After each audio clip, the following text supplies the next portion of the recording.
El proceso de restitución de tierras en Colombia ha sido un proceso The land único restitution en la América process in Latina. Colombia Este proceso has been a implementa unique en process medio del conflicto armado because interno. this process has Todavía been guarda implemented unos in the cesarles middle of the hostilidades internal los armed enfrentados al margen conflict. de la ley, el pueblo Still in Colombia, we have armado some está en un hostilities. proceso de negociación The illegal groups, con el Estado. especially Sin the main embargo, group, ello no ha sido is in the middle of the negotiation with the government.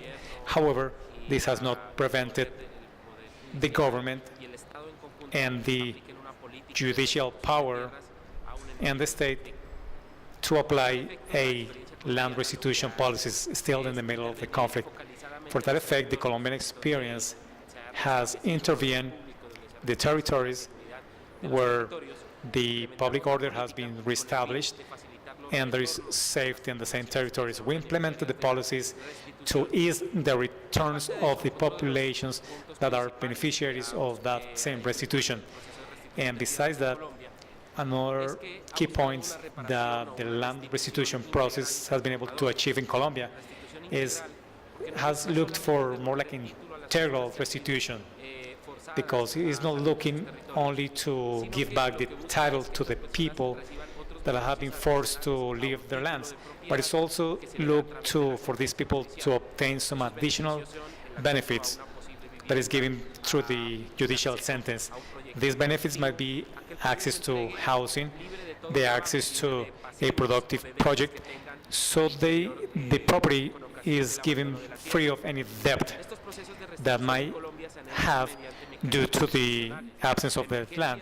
This process has been done through exceptional mechanisms of emergency processes, because there are processes that have faced massive and systematic problems that have never been attended by the government. In that order of ideas, we have worked with the judicial and executive power to do an exceptional procedure, which is an administrative one at first, where they investigate if the person was dispossessed from the land or it was displaced due to the conflict. So that person can obtain a free attorney, so that person can be represented in front of a restitution judge and can be successful with the case, with the lawsuit. The process has faced different challenges. One of the biggest challenges that the land restitution policies is do it in the middle of the conflict. So for that, we have articulated the work with the public forces and the national defense organisms, so the victims can return to their properties peacefully. Another obstacle or challenges that this policy has had is the secondary occupant.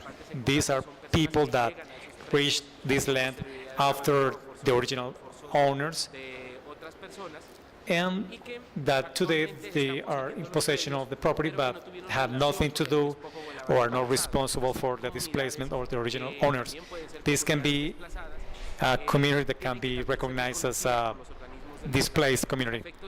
So we don't have create the harm action that can generate new conflicts in the territory. So we generated some mechanisms to assist this population with the judicial and using the executive power. They has been ordered to attend this population, so we don't generate new conflicts inside the territory. What brings us here today is that we're an eventual peace process with the FARC, and once this illegal group get break down or they're no longer operating within the national territory, we have to expedite the conditions and establish also the safety in the national territory. We have to harmonize the restitution with the restoring mechanisms that we give to these victims. Usually, we have not been able to enter in those zones where they operate because they are still combats and also minefields.